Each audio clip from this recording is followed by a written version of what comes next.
White হাউসে Saudi যুবরাজকে রাজকীয় অভ্যর্থনা, স্বাগত জানালেন ট্রাম্প। যুক্তরাষ্ট্রে $1 ট্রিলিয়ন বিনিয়োগের প্রতিশ্রুতি মোহাম্মদ বিন সালমানের। গাজায় আবারও ইয়েলো লাইন অতিক্রম করার অভিযোগে 2 জনকে হত্যা। পশ্চিম তীরে ইসরায়েলি সেনার গুলিতে আহত আল জাজিরার সাংবাদিক। ফিলিস্তিনের পাশে দাঁড়ালো চীন। দক্ষিণ চীন সাগরে চীনা নৌবাহিনীর সামরিক মহড়া। তাইপে ঘিরে টোকিও বেইজিং উত্তেজনা। জাপান ভ্রমণে নতুন সতর্কতা জারি শি জিনপিং প্রশাসনের। এবং জলবায়ু সম্মেলন থেকে ক্ষয়ক্ষতির অর্থ আদায়ে সোচ্চার বাংলাদেশ। তহবিল গঠন নিয়ে আলোচনা শুরু। অনুদান পাওয়া নির্ভর করছে প্রস্তাবনা ও দর কষাকষির ওপর।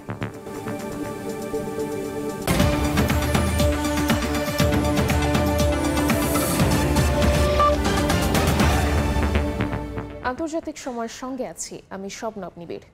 সৌদি আরবের যুবরাজ মোহাম্মদ বিন সালমান যুক্তরাষ্ট্রে $1 ট্রিলিয়ন বিনিয়োগের ঘোষণা দিয়েছেন। মার্কিন প্রেসিডেন্ট ডোনাল্ড ট্রাম্প প্রকাশ্যে সালমানের কাছে $600 বিলিয়ন থেকে $1 ট্রিলিয়ন বিনিয়োগের জন্য অনুরোধ করেন। এ সময় সৌদি আরবকে যুক্তরাষ্ট্রের বিশ্বস্ত বন্ধু হিসেবে আখ্যা দেন তিনি। সৌদি যুবরাজ সাফ জানান, ওয়াশিংটনকে খুশি করতে ভুয়া প্রতিশ্রুতি দিচ্ছে না রিয়াদ। সাংবাদিক জামাল খাশোগি হত্যাকাণ্ডে সালমানের কোনো সম্পর্ক নেই বলেও দাবি করেন ট্রাম্প।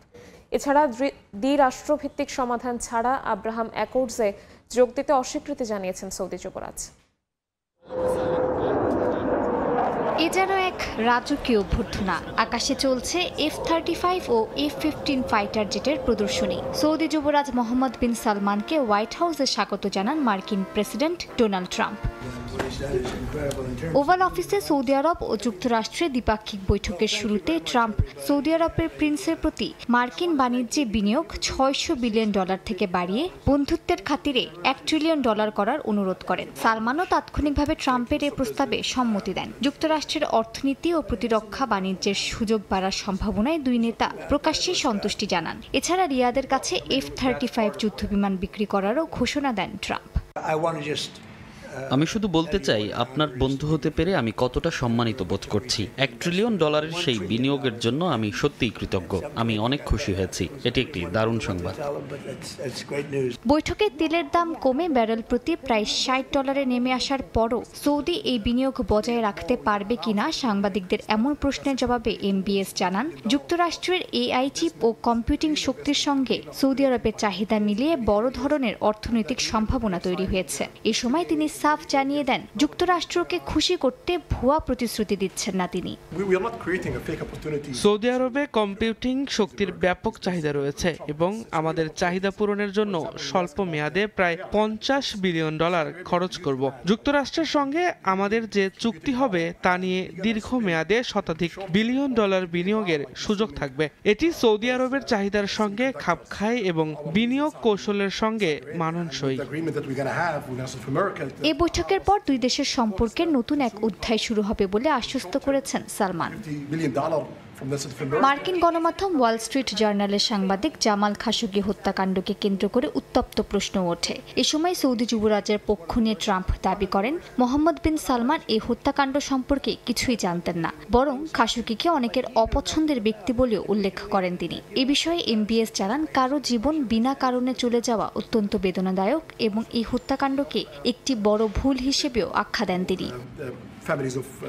এছাড়া সৌদি যুবরাজ মোহাম্মদ বিন সালমান প্রেসিডেন্ট ট্রাম্পকে জানান, ফিলিস্তিন ইস্যুতে দ্বিরাষ্ট্রভিত্তিক সমাধান হলেই কেবল রিয়াদ আব্রাহাম চুক্তির অংশ হবে। এছাড়া গাজার পুনর্নির্মাণে সহায়তার আশ্বাস দেন তিনি। যদিও সাংবাদিকদের ট্রাম্প জানান, তিনি ইসরায়েল সৌদি আরবের স্বাভাবিক সম্পর্ক স্থাপনের সম্ভাবনা নিয়ে আলোচনা করেছেন এবং সৌদি যুবরাজের প্রতিক্রিয়া ইতিবাচক ছিল।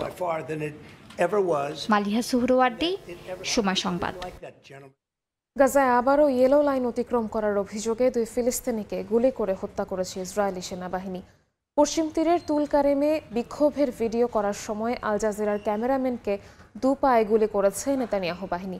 জাতিসংঘের নিরাপত্তা পরিষদে পাশ হওয়া মার্কিন শাসনের প্রস্তাব জোর করে ফিলিস্তিনিদের ওপর চাপিয়ে দেওয়া হচ্ছে বলে দাবি করেছে হামাস। ফিলিস্তিনের শাসন ব্যবস্থা ফিলিস্তিনিদের হাতেই থাকতে হবে জানিয়ে দেশটির পাশে দাঁড়িয়েছে চীন। পশ্চিম তীরের তুলকারেমে ইসরায়েলি বাহিনীর নিয়মিত অভিযানের নামে বাড়িঘর ভাঙচুর ও অবরোধের বিরুদ্ধে স্থানীয় ফিলিস্তিনিরা বিক্ষোভ করেন। মঙ্গলবার সেই বিক্ষোভের ভিডিও ধারণ করছিলেন আল জাজিরার চিত্র সাংবাদিক ফাদি ইয়াসমিন। এ সময় তার দুপায়ে গুলি করে নেতানিয়াহু বাহিনী।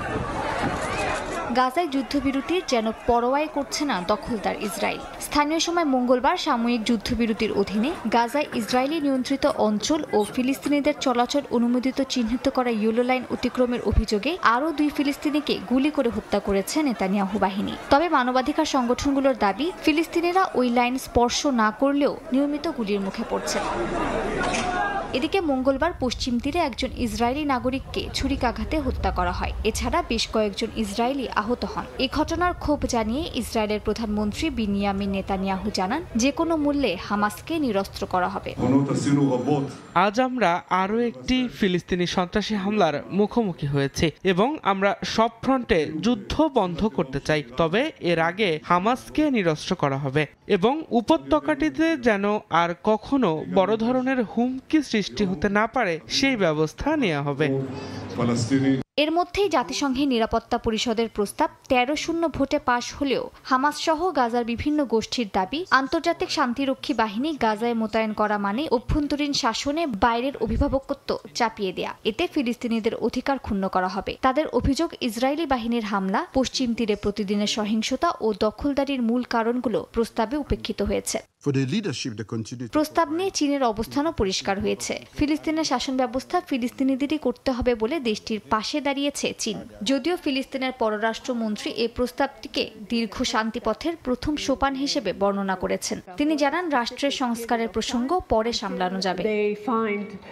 মালিহা সুহরওয়ার্দী, সময় সংবাদ। ফিলিস্তিনের শীর্ষস্থানীয় নেতাদের হত্যার হুমকি দিলেন ইসরায়েলের নিরাপত্তা মন্ত্রী ইতামার বেন গভির। সম্প্রতি জাতিসংঘের নিরাপত্তা পরিষদে গাজায় বিদেশি সেনা মোতায়েনে ডোনাল্ড ট্রাম্পের পরিকল্পনার অনুমোদনের পর এমন মন্তব্য করেন কট্টরপন্থী এই নেতা। বলেন, ফিলিস্তিনি কর্তৃপক্ষ সন্ত্রাসী। জাতিসংঘ যদি ভোটে ফিলিস্তিন রাষ্ট্রকে এগিয়ে দেয়, তবে এসব কর্মকর্তাকে বেছে বেছে হত্যা করার অনুমোদন দেওয়া উচিত বলেও মন্তব্য করেন তিনি। গাজা নিয়ে জাতিসংঘ নিরাপত্তা পরিষদে যুক্তরাষ্ট্রের প্রস্তাবগুলোর মধ্যে রয়েছে উপত্যকাটিতে আন্তর্জাতিক শান্তিরক্ষী বাহিনী মোতায়েন, পুনর্গঠন এবং ফিলিস্তিনের আত্মনিয়ন্ত্রণের বিশ্বাসযোগ্য পথ। তবে এই শব্দগুলো সরানোর জন্য লবিং করলেও ব্যর্থ হয়েছে ইসরায়েল। আর এই প্রস্তাব পাশ হওয়ায় তেল আবিবের রাজনৈতিক মহলে চরম প্রতিক্রিয়া দেখা দিয়েছে। জায়নবাদী দেশটির জাতীয় নিরাপত্তা মন্ত্রী ইতামার বেন গভির এটাকে ফিলিস্তিন রাষ্ট্র প্রতিষ্ঠার চক্রান্ত বলে দাবি করেছেন। এরই জেরে ফিলিস্তিনি কর্তৃপক্ষের শীর্ষস্থানীয় নেতাদের হত্যার হুমকি দিলেন কট্টরপন্থী এই নেতা। তার দাবি, ফিলিস্তিনি কর্তৃপক্ষের নেতারা সন্ত্রাসী। জাতিসংঘ যদি ভোটে ফিলিস্তিন রাষ্ট্রকে এগিয়ে দেয়, তবে এসব কর্মকর্তাকে বেছে বেছে হত্যা করার অনুমোদন দেওয়া উচিত বলে মন্তব্য করেন তিনি। জেরুজালেম পোস্ট সহ বেশ কয়েকটি ইসরায়েলি গণমাধ্যম জানিয়েছে, বেন গভির মাহমুদ আব্বাসকে গ্রেপ্তার করে কেটজিয়ট কারাগারের একক কক্ষে পাঠানোর কথাও বলেছেন। তার এমন মন্তব্যকে মধ্যপ্রাচ্যে নতুন করে উস্কানি হিসেবে দেখা হচ্ছে। ফিলিস্তিনি পররাষ্ট্র মন্ত্রণালয় বেন গভিরের বক্তব্যকে কৌশলগত উস্কানি বলে নিন্দা জানিয়েছে। আন্তর্জাতিক সম্প্রদায়ের কাছে তাকে জবাবদিহির আওতায় আনার দাবি জানিয়েছে তারা। ফিলিস্তিনি প্রেসিডেন্টের কার্যালয় বলেছে, এ ধরনের বক্তব্যের দায় ইসরায়েলি সরকারকেই নিতে হবে। যদিও ফিলিস্তিনি কর্তৃপক্ষ এখনও ইসরায়েলের সঙ্গে নিরাপত্তা সমন্বয় চালিয়ে যাচ্ছে, তবে ইসরায়েল তাদের কোনোভাবেই রাষ্ট্র পরিচালনার ক্ষমতা দিতে রাজি নয়। এদিকে বেন গভির দাবি করেছেন, ফিলিস্তিনি বলে কোনো জনগোষ্ঠী নেই এবং তাদেরকে আরব দেশ থেকে আসা এক অভিবাসী বলে উল্লেখ করেছেন। এমন বক্তব্য আন্তর্জাতিক বিশেষজ্ঞরা জাতিগত উস্কানি ও জাতিগত নিধনের ধারণার সঙ্গে মিলিয়ে দেখছেন। ইসরায়েলের ক্ষমতাসীন জোট থেকে শুরু করে বিরোধী দলগুলো পর্যন্ত সবাই ফিলিস্তিন রাষ্ট্রের বিরোধিতায় একই জায়গায় দাঁড়িয়ে আছে। অধিকৃত পশ্চিম তীরকে কার্যত ইসরায়েলি ভূখণ্ডে অন্তর্ভুক্ত করার প্রক্রিয়াও দ্রুত চলছে। গাজায় ফিলিস্তিনি কর্তৃপক্ষকে ক্ষমতায় ফেরানোর ব্যাপারেও কঠোর আপত্তি রয়েছে তেল আবিবের। নাদিম মারজান, সময় সংবাদ। ইউক্রেনে রাতভর রাশিয়ার ড্রোন ও মিসাইল হামলায় 5 জন নিহত হয়েছেন। হামলায় ক্ষতিগ্রস্ত হয়েছে আবাসিক ভবন, রেলপথ সহ অনেক বেসামরিক অবকাঠামো। এর মধ্যে যুদ্ধ বন্ধে শান্তি আলোচনার জন্য আবারও তুরস্ক সফরে যাচ্ছেন ইউক্রেনের প্রেসিডেন্ট ভলোদিমির জেলেনস্কি। তবে বুধবারের এই আলোচনা থেকে সরে দাঁড়ানোর ঘোষণা দিয়েছে মস্কো। ক্রেমলিনের দাবি, কিয়েভ এখনও আগের শান্তি প্রস্তাবের জবাব দেয়নি। এর মধ্যে ইউক্রেনের president Volodymyr Zelensky Russia Ukraine যুদ্ধের অবসানের লক্ষ্যে এবং বন্দি বিনিময়ের প্রচেষ্টা এগিয়ে নিতে তুরস্কে এক শান্তি আলোচনায় অংশ নেবেন। মঙ্গলবার এক বিবৃতিতে জেলেনস্কি জানান তিনি বুধবার কয়েকটি বৈঠক করবেন। যদিও তিনি তুরস্কের কোন শহরে যাবেন বা কাদের সঙ্গে বৈঠক করবেন সেই বিষয়ে বিস্তারিত কিছু জানাননি। মার্কিন বিশেষ দূত স্টিভ উইটকফ এ বৈঠকে থাকতে পারেন বলে ধারণা করা হচ্ছে। অন্যদিকে ক্রেমলিন মুখপাত্র দিমিত্রি পেসকভ নিশ্চিত করেছেন বুধবারের শান্তি আলোচনায় রাশিয়া উপস্থিত থাকবে না। মস্কোর অভিযোগ কিয়েভ এখনও আগের শান্তি আলোচনায় উত্থাপিত প্রস্তাবের জবাব দেয়নি। পেসকভ জানান ইস্তাম্বুলে কি আলোচনা হবে রাশিয়া বাইরে বসেই তা পর্যবেক্ষণ করবে। এ সময় ইউক্রেনকে 100টি রাফায়েল যুদ্ধ বিমান দেয়ায় ফ্রান্সকে হুঁশিয়ারি দিয়েছেন তিনি। বলেন ভবিষ্যতে প্যারিস তাদের এমন সিদ্ধান্তের জন্য অনুশোচনা করবে। রুশ ড্রোনের অনুপ্রবেশে ন্যাটো সীমান্ত জুড়ে তৈরি হওয়া দুর্বলতা এবার নতুন প্রতিরক্ষা ব্যবস্থা দিয়ে ঢাকার চেষ্টা করছে পোল্যান্ড ও রোমানিয়া। ক্ষুদ্র আকৃতির হলেও মার্কিন মেরোপোস সিস্টেম আকাশে ঢুকে পড়া ড্রোন শনাক্ত করে ধ্বংস করতে পারবে অনায়াসে। ন্যাটোর দাবি পূর্ব সীমান্ত এতটাই সুরক্ষিত করা হবে যাতে রাশিয়া কখনোই আগ্রাসনের কথা ভাবতে না পারে। মালিহা সুহরওয়ার্দী, সময় সংবাদ। দক্ষিণ চীন সাগরে মহড়া চালিয়েছে চীনা নৌবাহিনী। গোলাবর্ষণ, মাইন ধ্বংস, হেলিকপ্টার অভিযান থেকে শুরু করে রসদ যোগান সব ক্ষেত্রেই সক্ষমতা যাচাই করা হয় মহড়াটিতে। যুদ্ধ প্রস্তুতি বাড়াতেই এ মহড়ার আয়োজন বলে জানান নৌ কর্মকর্তারা। নির্ধারিত এলাকায় পৌঁছেই ভাসমান মাইন হুমকি শনাক্ত করে চীনের পূর্ণাঙ্গ সরঞ্জাম সহ হোংহু রসদ জাহাজ সামনের ও পেছনের কামান থেকে সঠিক নিশানায় গুলি বর্ষণ করে মুহূর্তেই ধ্বংস করা হয় সব মাইন। স্থানীয় সময় মঙ্গলবার দক্ষিণ চীন সাগরে এভাবেই মহড়া চালিয়ে যুদ্ধ পরিস্থিতিতে নিজেদের সক্ষমতা যাচাই করে চীনা নৌবাহিনী। গোলাবর্ষণ, মাইন ধ্বংস, হেলিকপ্টার অভিযান থেকে শুরু করে সমুদ্রের রসদ যোগান দেয়া সব ক্ষেত্রেই সমন্বিত সক্ষমতা যাচাই হয় এই মহড়ায়। উদ্ধার অভিযানের পাশাপাশি যুদ্ধাবস্থায় খাবার ও অন্যান্য সরঞ্জাম কিভাবে সরবরাহ করা হবে তাও অনুশীলন করেন সেনারা। সব মিলিয়ে যুদ্ধক্ষেত্রের বহুমাত্রিক পরিস্থিতি তুলে ধরা হয় মহড়ায়। চীনা নৌ কর্মকর্তা শিয়েলং জানান এই অনুশীলন নৌ সদস্যদের সমুদ্র সমন্বয় দক্ষতা বাড়িয়েছে। মহড়ায় কমান্ডারদের তাৎক্ষণিক সিদ্ধান্ত নেওয়ার ক্ষমতা উন্নত হয়েছে। নতুন যোগ দেওয়া নাবিকদেরও দ্রুত যুদ্ধ প্রস্তুতির জন্য নিজেদের তৈরি করতে এই অনুশীলন সহায়তা করেছে বলে জানান তিনি। অর্জিতা শেহজিন, সময় সংবাদ। তাইওয়ান ইস্যু ঘিরে আবারও বেড়েছে চীন জাপান উত্তেজনা। এরই জেরে বেইজিংয়ে স্থগিত করা হয়েছে দুটি জাপানি অ্যানিমে সিনেমা। তাইপে নিয়ে জাপানের প্রধানমন্ত্রী সানায়ে তাকাইচির সামরিক হস্তক্ষেপের ইঙ্গিতকে উস্কানি বলছে চীন। এমনকি জাপান ভ্রমণে নতুন করে সতর্কতা জারি করেছে শি জিনপিং প্রশাসন। দেশটিতে পড়তে যেতে ইচ্ছুক শিক্ষার্থীদেরও করা হয়েছে সতর্ক। এদিকে জাপানের দাবি সমুদ্র সীমায় টহল দিয়ে আন্তর্জাতিক আইন লঙ্ঘন করেছে চীন। তাইওয়ান ইস্যুতে জাপানের নতুন প্রধানমন্ত্রীর বিতর্কিত মন্তব্যের জেরে বেড়েছে বেইজিং টোকিও উত্তেজনা। বিতর্কিত সেনকাকু দ্বীপপুঞ্জের চীনের সামরিক বাহিনীর টহল ঘিরে নতুন করে উত্তাপ ছড়িয়েছে দুই দেশের মাঝে। স্থানীয় সময় রোববার জাপানের সেনকাকু দ্বীপপুঞ্জ টহল দেয় চীনের কোস্টগার্ড। এর আগে শনিবার তাইওয়ানের আকাশ ও সমুদ্র সীমার আশপাশে টহল দেয় সামরিক বিমান ও নৌযান। কূটনৈতিক উত্তেজনার প্রভাব পড়েছে সাংস্কৃতিক অঙ্গনেও। হঠাৎ থেমে গেল বহু প্রতীক্ষিত দুই ছবির মুক্তি। জাপানি অ্যানিমেশন সিনেমা বহু বছর ধরে চীনা বাজারে জনপ্রিয়। চীনের রাষ্ট্রীয় সংবাদ মাধ্যম জানায় ক্রেয়ন শিনচ্যান ও সেলস অ্যাট ওয়ার্ক এই দুই জাপানি অ্যানিমের মুক্তি স্থগিত করেছে বেইজিং। ক্রমবর্ধমান এই বিরোধের কারণে এরই মধ্যে বেইজিং চীনা নাগরিকদের জাপান ভ্রমণ এড়িয়ে চলার পরামর্শ দিয়েছে। এদিকে সোমবার চীনে অবস্থিত জাপানি দূতাবাস তাদের ওয়েবসাইটে এক বিবৃতিতে বলেছে যেখানে জনসমাগম হয় এমন স্থানগুলো এড়িয়ে চলতে। সম্প্রতি জাপানের নতুন প্রধানমন্ত্রী সানায়ে তাকাইচি সংসদীয় কমিটিতে তাইওয়ান ইস্যুতে বলেন, যদি তাইওয়ানে কোনো সংঘাত বা জরুরি পরিস্থিতি তৈরি হয় এবং তা জাপানের অস্তিত্বের জন্য হুমকি হয়ে দাঁড়ায় তবে দেশটি আত্মরক্ষার জন্য তার বাহিনী মোতায়েন করতে পারে। তার এই বক্তব্যকে চীন সরাসরি নিজেদের সার্বভৌমত্বের ওপর হুমকি হিসেবে ব্যাখ্যা করেছে। বেজিং বলছে জাপান এ ধরনের মন্তব্যের মাধ্যমে তাইওয়ানকে স্বাধীনতার ইঙ্গিত দিচ্ছে, আর এটা চীনের অভ্যন্তরীণ বিষয়ে হস্তক্ষেপের শামিল। একই সঙ্গে মন্তব্যটি ফিরিয়ে নিতেও বলা হয়েছে বেজিংয়ের পক্ষ থেকে, তবে তা নাকচ করে দিয়েছে টোকিও প্রশাসন। ইয়াসমিন অনন্যা, সময় সংবাদ। আন্তর্জাতিক সময় আরও থাকছে। সন্ত্রাসবাদের বিরুদ্ধে কঠোর অবস্থান নেওয়ার আহ্বান ভারতের। এসসিওর শীর্ষ পর্যায়ের আলোচনায় জয়শঙ্কর। রুশ পররাষ্ট্রমন্ত্রীর সঙ্গে আলাদা বৈঠক পাকিস্তানের ইসহাকের।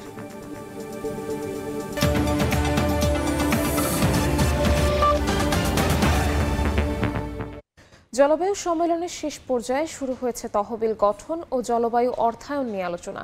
অভিযোজন প্রক্রিয়া ও ক্ষয়ক্ষতির ক্ষেত্রে সমপরিমাণ অর্থ আদায়ে সোচ্চার এখন বাংলাদেশ সহ স্বল্পোন্নত দেশের প্রতিনিধিরা।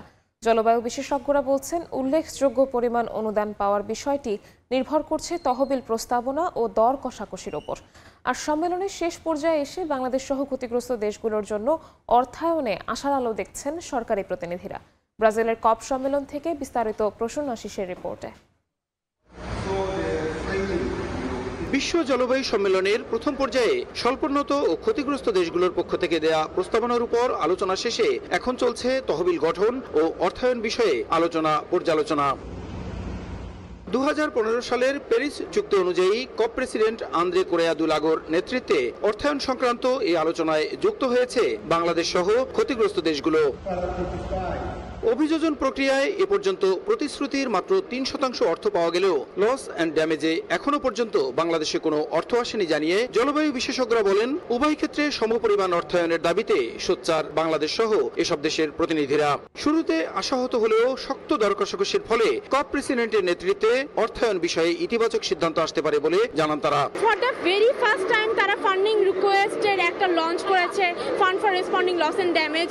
তারা 5 to 20 million USD funding request করতে পারবো ডেভেলপিং কান্ট্রি। এখন আমাদের ডেভেলপিং কান্ট্রির উপর এটা চলে আসে যে আমরা কত ভালো ফান্ডিং প্রপোজাল দিতে পারছি, কত ভালো আমাদের লস এন্ড ড্যামেজ সেটা তুলে ধরতে পারছি। LDC কান্ট্রি, যার মধ্যে বাংলাদেশ এখনো আছে, কেবলমাত্র 3% অর্থ পেয়েছে অ্যাডাপ্টেশন কাজ করার জন্য। বাস্তব ক্ষেত্রে অ্যাডাপ্টেশনের জন্য অত্যন্ত সামান্য ফান্ড ক্ষতিগ্রস্ত দেশগুলি পাচ্ছে, যেটা খুবই উদ্বেগের বিষয়। এদিকে শেষ মুহূর্তে অভিযোজন প্রক্রিয়ায় অর্থায়ন বাড়ানোর পাশাপাশি জলবায়ুর পরিবর্তনের ক্ষয়ক্ষতি মোকাবিলায় ভালো ফল আসবে বলে জানান অর্থনৈতিক সম্পর্ক বিভাগের অতিরিক্ত সচিব AKM সোহেল। অ্যাডাপ্টেশনের ফান্ডটাকে আরো বাড়ানো, আমাদের বাংলাদেশে যেরকম 32% হচ্ছে অ্যাডাপ্টেশন ফান্ড, 58 হচ্ছে মিটিগেশন, 10% কস্ট কাটিং, কিন্তু আমরা চাই যে অ্যাডাপ্টেশন ফান্ডটা আরো বাড়াতে। আমাদের এখানে $150 বিলিয়ন একটা ডিমান্ড ছিল যে অ্যাডাপ্টেশন ফান্ড গ্লোবালি, তো সেই জায়গাটাতে আশা করা যায় কাছাকাছি একটা ফিগার হয়তো আমরা পেতে পারি। বিশ্ব জলবায়ু সম্মেলনের শেষ পর্যায়ে এসে ক্ষতিপূরণ আদায়ে দর কষাকষি আরও জোরালো করছে স্বল্পোন্নত ও ক্ষতিগ্রস্ত দেশগুলো। সেক্ষেত্রে সরকারের পাশাপাশি বাংলাদেশের বেসরকারি সংস্থাগুলো ঐক্যবদ্ধভাবে কাজ করছে। ব্রাজিলের বেলেমে আয়োজিত জলবায়ু সম্মেলন থেকে প্রসূন আশিস, সময় সংবাদ। সন্ত্রাসবাদের বিরুদ্ধে কঠোর অবস্থান নিতে বিশ্ব সম্প্রদায়ের প্রতি আহ্বান জানিয়েছেন ভারতের পররাষ্ট্রমন্ত্রী এস জয়শঙ্কর। মস্কোতে সাংহাই কোঅপারেশন অর্গানাইজেশনের শীর্ষ পর্যায়ের বৈঠকে জয়শঙ্কর দাবি করেন, সন্ত্রাসবাদকে হালকা করে দেখার কোনো সুযোগ নেই। রাশিয়ার প্রেসিডেন্ট ভ্লাদিমির পুতিনের সঙ্গে সাইডলাইন বৈঠকও করেন তিনি। অন্যদিকে রুশ পররাষ্ট্রমন্ত্রী সের্গেই ল্যাভরভের সঙ্গে আলাদা বৈঠক করেন পাকিস্তানের পররাষ্ট্রমন্ত্রী ইসহাক দার। রাশিয়ার প্রধানমন্ত্রী মিখাইল মিশুস্তিনের সভাপতিত্বে 2 দিনব্যাপী সাংহাই কোঅপারেশন অর্গানাইজেশনের সদস্য রাষ্ট্রের শীর্ষ নেতাদের নিয়ে বৈঠক শুরু হয়েছে। রাশিয়ার প্রেসিডেন্ট ভ্লাদিমির পুতিন ক্রেমলিনে সংগঠনটির সদস্য দেশগুলোর শীর্ষ কর্মকর্তাদের সঙ্গে বৈঠক করেন। তিনি এশিয়ার অন্তর্ভুক্ত রাষ্ট্রগুলোর মধ্যে অর্থনীতি, বাণিজ্য ও জ্বালানির ইস্যুতে ঘনিষ্ঠ সহযোগিতার গুরুত্বের ওপর জোর দেন। এদিন চীনের প্রধানমন্ত্রী লি কিয়াংয়ের সঙ্গে আলাদা বৈঠক করেন পুতিন। বৈঠকে লি কিয়াং জানান, চীন রাশিয়ার সঙ্গে বিনিয়োগ, জ্বালানি, কৃষি ও অন্যান্য ক্ষেত্রে সহযোগিতা গভীর করার জন্য প্রস্তুত। তিনি রাশিয়ার বাজারে উচ্চমানের কৃষি ও খাদ্যপণ্য আমদানি বৃদ্ধির আহ্বান জানান। এদিকে রুশ প্রধানমন্ত্রী জানান, রাশিয়া চীনের যৌথ কৌশলগত অংশীদারিত্ব অভূতপূর্ব পর্যায়ে পৌঁছেছে। তিনি রাশিয়ায় চীনা ব্যবসার জন্য অনুকূল পরিবেশ সৃষ্টিতে প্রস্তুত থাকার কথা জানান। এছাড়া এসসিওর প্রাতিষ্ঠানিক কাঠামো শক্তিশালী করতে চীন রাশিয়ার ঘনিষ্ঠ সমন্বয়ের গুরুত্ব উল্লেখ করেন। এর মধ্যে ভারতের পররাষ্ট্রমন্ত্রী এস জয়শঙ্কর পাকিস্তানকে সতর্ক করে বলেন, সন্ত্রাস, বিচ্ছিন্নতা ও উগ্রবাদ মোকাবিলার জন্যই সাংহাই কোঅপারেশন প্রতিষ্ঠিত হয়েছিল। সন্ত্রাসবাদকে কোনোভাবেই ছাড় না দেওয়ার জন্য বিশ্ব সম্প্রদায়ের প্রতি আহ্বান জানান তিনি। মূল বৈঠকের পাশাপাশি পুতিনের সঙ্গে আলাদাভাবে বৈঠক করেন জয়শঙ্কর। অন্যদিকে রাশিয়ার পররাষ্ট্রমন্ত্রী সের্গেই ল্যাভরভের সঙ্গে বৈঠক করেন পাকিস্তানের পররাষ্ট্রমন্ত্রী ইসহাক দার। ল্যাভরভ বৈঠকে বলেন, পাকিস্তানের সঙ্গে অংশীদারিত্ব দক্ষিণ এশিয়ায় রাশিয়ার নীতির অন্যতম অগ্রাধিকার। তিনি জানান, তাদের সম্পর্ক আরও গভীর হচ্ছে। ইসহাক দারও কূটনৈতিক আলোচনার মাধ্যমে এসসিওর সাম্প্রতিক চ্যালেঞ্জ মোকাবিলায় সমন্বয় আরও শক্তিশালী করার ওপর জোর দেন। মালিহা সুহরওয়ার্দী, সময় সংবাদ। কুখ্যাত যৌন নিপীড়ক জেফ্রি এপস্টিনের সব নথি প্রকাশ অনুমোদন দিয়েছে মার্কিন কংগ্রেস। প্রতিনিধি পরিষদে নথি উন্মুক্ত করার পক্ষে 427 ভোটে বিপুল সমর্থন মেলে। একই সঙ্গে সিনেটও বিলটি সর্বসম্মতিতে এগিয়ে নেওয়ার ঘোষণা দেয়। প্রেসিডেন্ট ট্রাম্প সই করলে 30 দিনের মধ্যেই জনসম্মুখে আসবে বহু বছর ধরে আটকে থাকা এপস্টিন ফাইল। স্থানীয় সময় মঙ্গলবার কুখ্যাত যৌন নিপীড়ক জেফ্রি এপস্টিনের সব নথি প্রকাশে যুক্তরাষ্ট্রের প্রতিনিধি পরিষদে 427 ভোটে বিপুল সমর্থন মেলে। একই সঙ্গে সিনেটেও সর্বসম্মতিতে এপস্টিন ফাইল প্রকাশের ঘোষণা দেয়। দুই চেম্বারের অনুমোদনের পর বিলটি আনুষ্ঠানিকভাবে হোয়াইট হাউসে যাবে প্রেসিডেন্ট ট্রাম্পের সইয়ের জন্য। সই হওয়ার পর থেকেই 30 দিনের মধ্যে সব নথি উন্মুক্ত করার বাধ্যবাধকতা কার্যকর হবে। সিনেট মেজরিটি লিডার জন থুন সিএনএনকে জানিয়েছেন, এর মাধ্যমে বহু বছর ধরে আটকে থাকা এপস্টিন তদন্তের অন্ধকার অধ্যায় উন্মোচনের প্রক্রিয়া সম্পন্ন হবে। নথিতে কার নাম আছে, কোন তথ্য সামনে আসবে, এ নিয়ে ওয়াশিংটনে চলছে তীব্র জল্পনা কল্পনা। এদিকে ক্যাপিটল হিলে সংবাদ সম্মেলনে ভুক্তভোগীরা বলেন, বছরের পর বছর প্রাতিষ্ঠানিক ধোঁকার শিকার তারা। এপস্টিন কিভাবে ক্ষমতাবান নেটওয়ার্কের আড়ালে সুরক্ষা পেয়েছেন সেটি প্রকাশ পাওয়াই এখন তাদের প্রধান দাবি। ভুক্তভোগীদের পাশে দাঁড়িয়ে কংগ্রেসওম্যান মার্জরি টেলর গ্রিন বলেন, এপস্টিন ইস্যু ট্রাম্পের মেক আমেরিকা গ্রেট অ্যাগেইন বা মাগা মুভমেন্টকে ছিন্ন ভিন্ন করে দিয়েছে। নিজ দলের সমর্থকদের প্রতি ট্রাম্পও বিলটির পক্ষে ভোট দিতে আহ্বান জানান। যদিও কয়েক সপ্তাহ আগে তিনি অভিযোগ করেছিলেন, ডেমোক্রেটরা বিষয়টিকে রাজনৈতিক বিভ্রান্তি তৈরি করতে ব্যবহার করছে। গত সপ্তাহে 20,000 পৃষ্ঠার নতুন নথি প্রকাশ পেয়েছে, যার কিছুতে ট্রাম্পের নামও উঠে আসে। ট্রাম্প অবশ্য বারবার জানিয়েছেন, অনেক বছর আগেই তিনি এপস্টিনের সঙ্গে সম্পর্ক ছিন্ন করেছেন এবং কোনো অপকর্মে তার সংশ্লিষ্টতা নেই। ইয়াসিন মোহাম্মদ জিসান, সময় সংবাদ। আন্তর্জাতিক সময় আরও থাকছে 5 মিনিটেই ফ্যামিলি ভিজিট সহ বিভিন্ন ক্যাটাগরির ভিসা পাচ্ছেন কুয়েত প্রবাসীরা। শিথিল বেশ কিছু শর্ত, অপব্যবহারে আবারও বন্ধ হতে পারে সুবিধা। ভারতের নয়াদিল্লিতে বায়ু দূষণ পরিস্থিতির ক্রমেই অবনতি হচ্ছে। শহর জুড়ে ঘন ধোঁয়াশার কারণে শ্বাস নিতে যুদ্ধ করতে হচ্ছে বাসিন্দাদের। অসুস্থ হয়ে পড়ছে শিশুরাও। সবচেয়ে বেশি ভুগছেন অস্বাস্থ্যকর পরিবেশে থাকা ঝুপড়িপট্টির মানুষ। কুয়াশাচ্ছন্ন মনে হলেও আদতে বায়ু দূষণের কারণে এমন রূপ ধারণ করেছে ভারতের নয়াদিল্লি। রাজধানী শহরটির বায়ু দূষণ পরিস্থিতি কয়েকদিন ধরেই রয়েছে গুরুতর পর্যায়ে। রাস্তাঘাট, মেট্রো স্টেশন, স্মৃতিস্তম্ভ সব জায়গাতেই ধূসর আস্তর। সরকারি আবহাওয়া গবেষণা সংস্থা সাফারের হিসাব বলছে, স্থানীয় সময় মঙ্গলবার বাতাসের মান পৌঁছে যায় 344-এ। এই পরিস্থিতিতে নাজেহাল অবস্থায় দিন পার করছেন নগরবাসী। নয়াদিল্লিতে বাতাস পরিষ্কার রাখতে গ্রেডেড রেসপন্স অ্যাকশন প্ল্যানের 3য় ধাপ চালু থাকলেও মাঠ পর্যায়ে বাস্তবায়ন দুর্বল। ফলে ধুলাবালি, যানবাহনের নির্গত ধোঁয়া আর খড় পোড়ানো থেকেই শহর জুড়ে তৈরি হয় ঘন কুয়াশাচ্ছন্ন পরিবেশ। বায়ু দূষণের কারণে সবচেয়ে বেশি ভুগছেন অস্বাস্থ্যকর পরিবেশে থাকা ঝুপড়িপট্টির মানুষেরা। তাঁবুর নিচে রান্না, খোলা আগুন আর দূষিত বাতাসে শিশুদের ঠান্ডা কাশিতে আক্রান্ত হওয়া যেন নিয়মিত ঘটনা। বাসিন্দাদের অভিযোগ, দূষণ এত বেশি যে তাদের সন্তানরা প্রায়ই গুরুতর অসুস্থ হয়ে পড়ছে। পাশাপাশি শ্বাসকষ্টে ভুগছে শিশুরা। অর্জিতা শেহজিন, সময় সংবাদ। পাকিস্তানের খাইবার পাখতুনখোয়া প্রদেশে নিরাপত্তা বাহিনীর আলাদা 2টি অভিযানে অন্তত 15 সন্ত্রাসী নিহত হয়েছে। তারা ভারত সমর্থিত নিষিদ্ধ টিটিপির সদস্য বলে দাবি দেশটির আন্তঃবাহিনী জনসংযোগ পরিদপ্তরের। এক বিবৃতিতে বলা হয়, গোয়েন্দা তথ্যের ভিত্তিতে গত 15 ও 16 নভেম্বর এই অভিযান পরিচালনা করা হয়। দেশটির দেরা ইসমাইল খান জেলার কুলাচি এলাকায় চালানো অভিযানে খারিজি নেতা আলম মেহসুদ সহ 10 সন্ত্রাসী নিহত হয় বলে জানা গেছে। একই সময় ওয়াজিরিস্তানের উত্তরাঞ্চলে আরেক চিরুনি অভিযানে নিহত হয় আরও 5 জন। আইএসপিআর জানায়, ভারত সমর্থিত খারিজি নির্মূলের লক্ষ্যেই এই অভিযান পরিচালনা করা হচ্ছে।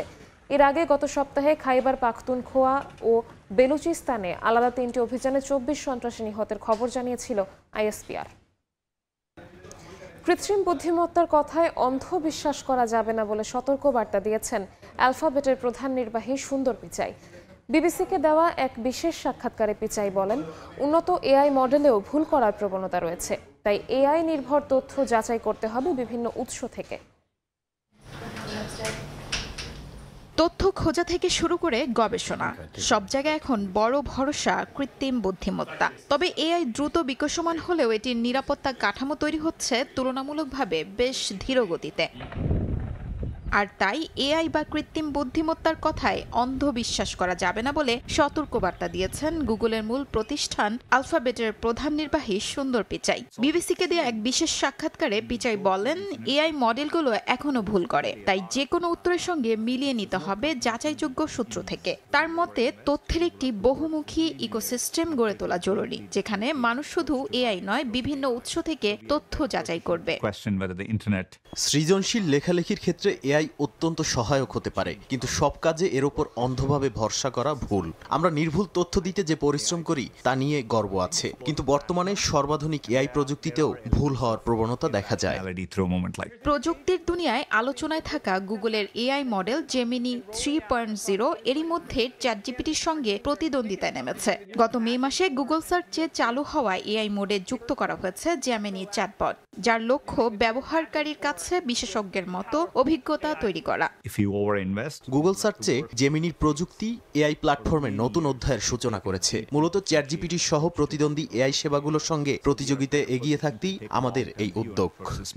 পিচাইয়ের সতর্কবার্তা মিলেছে বিবিসির সাম্প্রতিক গবেষণার সঙ্গেও। এতে উঠে আসে সংবাদ প্রতিবেদন সংক্ষিপ্ত করতে গিয়ে ওপেন এআই এর চ্যাটজিপিটি, মাইক্রোসফটের কোপাইলট, গুগলের জেমিনি এবং পারপ্লেক্সিটি সব প্রধান এআই চ্যাটবটই বিভিন্ন সময় ভুল করেছে।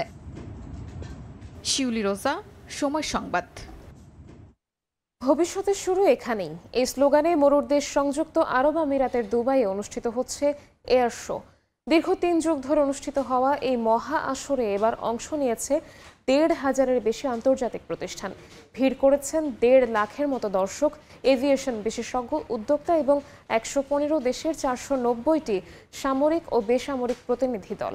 দুবাই ঘুরে বিস্তারিত জানাচ্ছেন শোয়েব কবির। স্থানীয় সময় সোমবার থেকে সংযুক্ত আরব আমিরাতের দুবাইয়ে শুরু হয় 4 দিন ব্যাপী দুবাই এয়ার শো।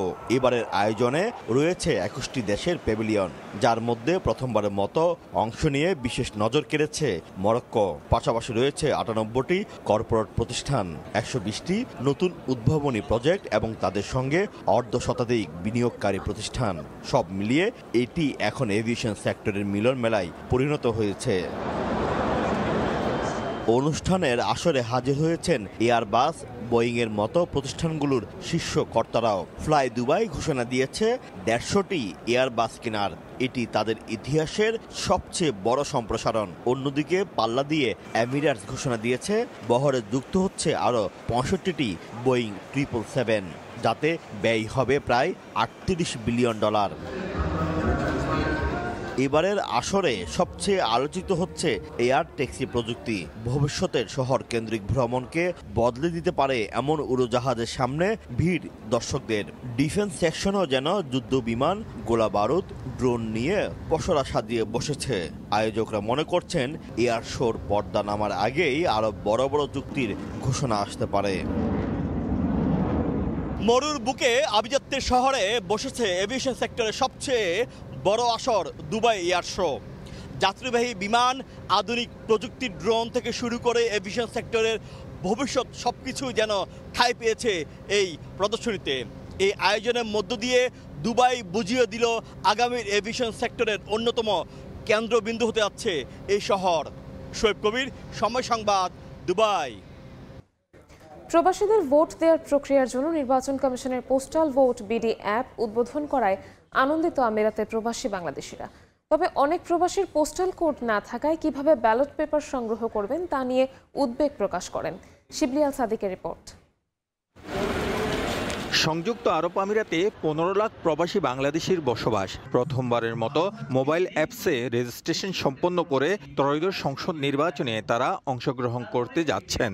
মঙ্গলবার সন্ধ্যায় ভোটার অ্যাপস বা পোস্টাল ভোট বিডি উদ্বোধনের মাধ্যমে প্রধান নির্বাচন কমিশনার ব্যাপক প্রচারণার মাধ্যমে ভোটার রেজিস্ট্রেশন কার্যক্রম জোরদার করতে সংশ্লিষ্ট সবার প্রতি আহ্বান জানান। এই সময় পৃথিবীর বিভিন্ন দেশে অবস্থিত বাংলাদেশ মিশনের ঊর্ধ্বতন কর্মকর্তারা ভার্চুয়াল মাধ্যমে সরাসরি যুক্ত ছিলেন। আমাদের যে গুগল প্লে স্টোর এবং অ্যাপল যে অ্যাপ স্টোর আছে সেখানে পাওয়া যাবে।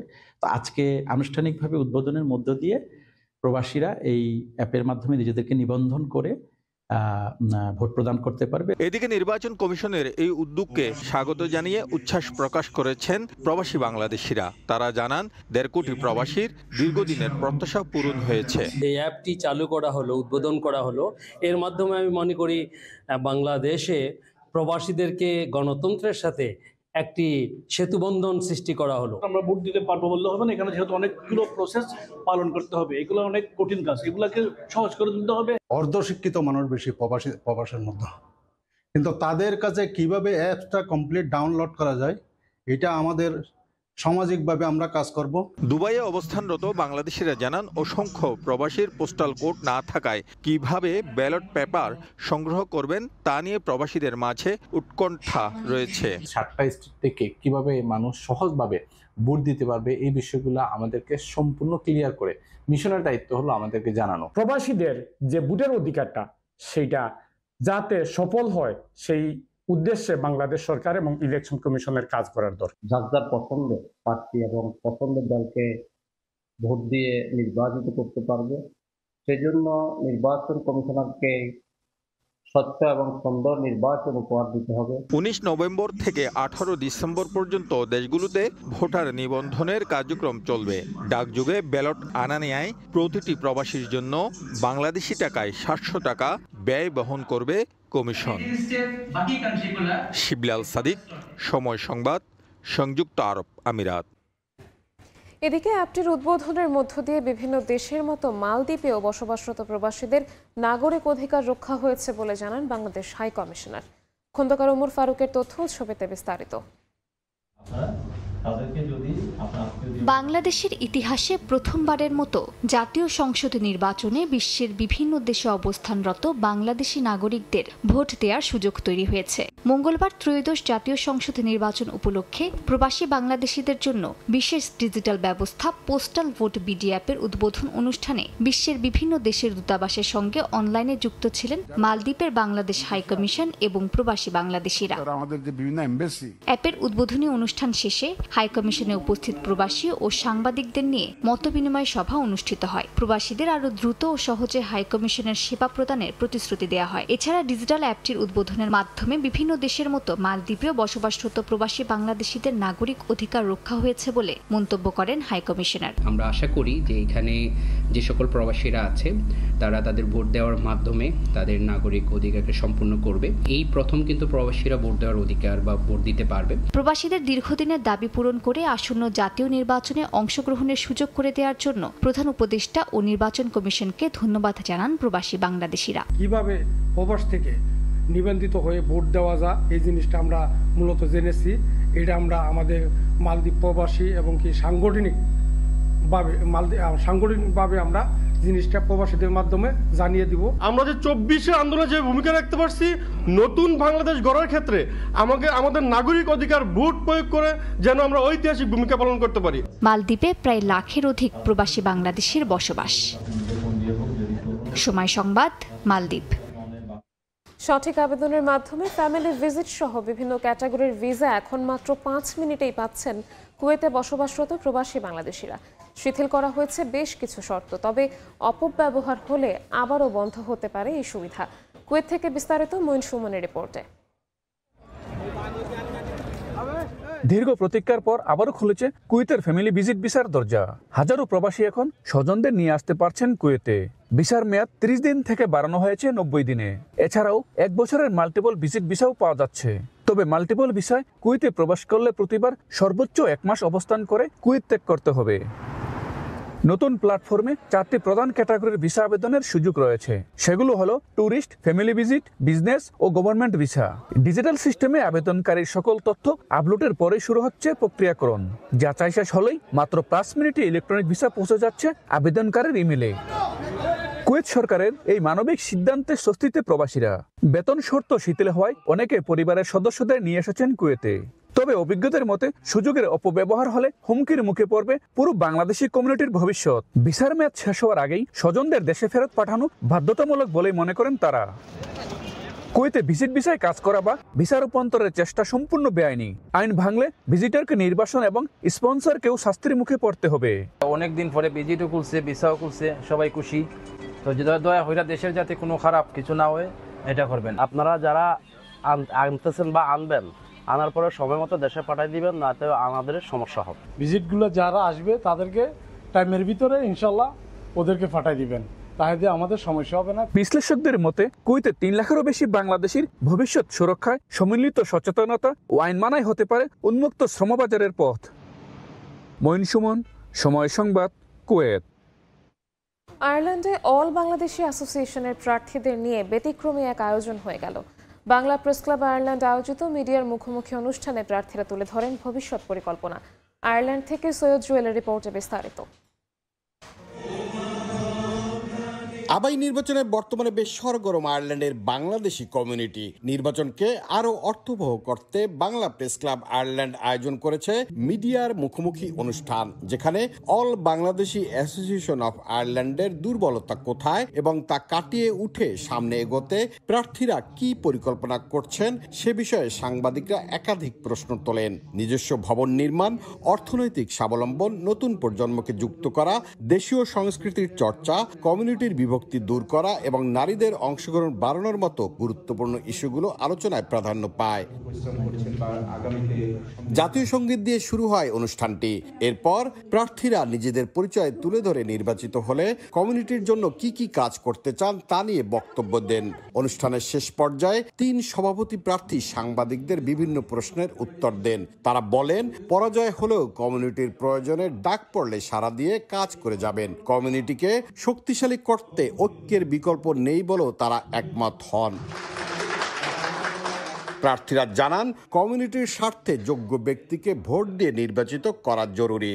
সুন্দর নির্বাচনের মাধ্যমে একটি শক্তিশালী আবাই কমিটি নির্বাচিত হবে এবং সেই নির্বাচিত কমিটি একটি ঐক্যবদ্ধ বাংলাদেশি সমাজ গঠনে ভূমিকা রাখবেন। মূল উদ্দেশ্য থাকবে যে আমাদের মধ্যে নিজেদের ঐক্য এস্টাবলিশ করা। ঐক্য এস্টাবলিশ না করা পর্যন্ত আমাদের মধ্যে সম্পৃক্তি বন্ধনটা বাড়বে না। আমরা আশা করি আমাদের বাঙালি কমিটি এই ঐক্য ধরে রাখবো এবং সবাই ঐক্য নিয়ে ভবিষ্যতে কাজ করব বলে আশা করছি। এখানে কারো কোনো কাদা ছোড়াছুড়ি করবেন না এবং আপনারা যদি মনে করেন আমি যোগ্য, প্লিজ দয়া করে আমাকে 23 তারিখে ভোট দিবেন।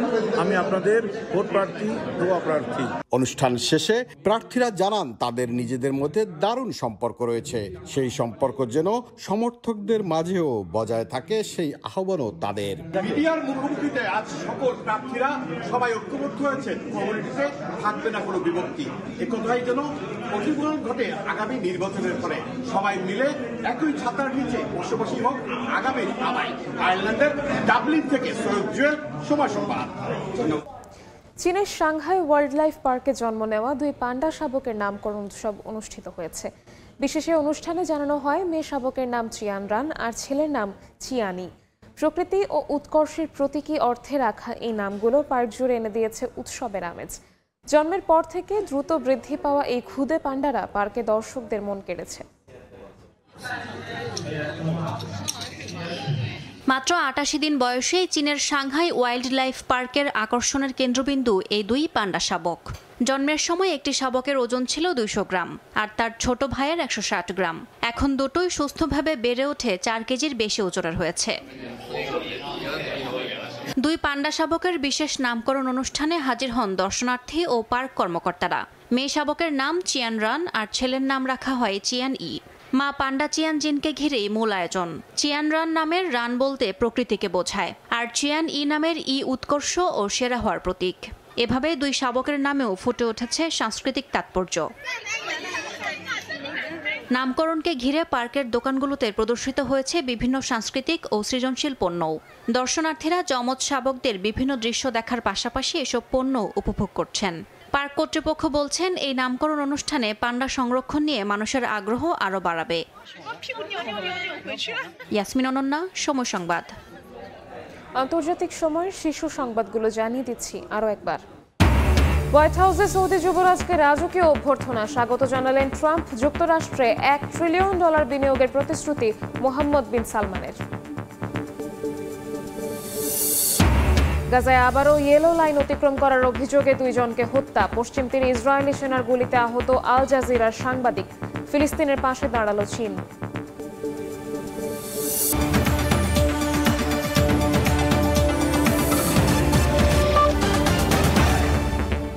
এই ছিল আন্তর্জাতিক সময়। এরপর সকাল 10টার সময় সংবাদের সঙ্গে থাকবেন সহকর্মী মনির হোসেন। ধন্যবাদ নিবিড় আপনাকে। সকাল 10টার সময় সংবাদ নিয়ে আসছি কিছুক্ষণ পর, সঙ্গেই থাকুন সময়।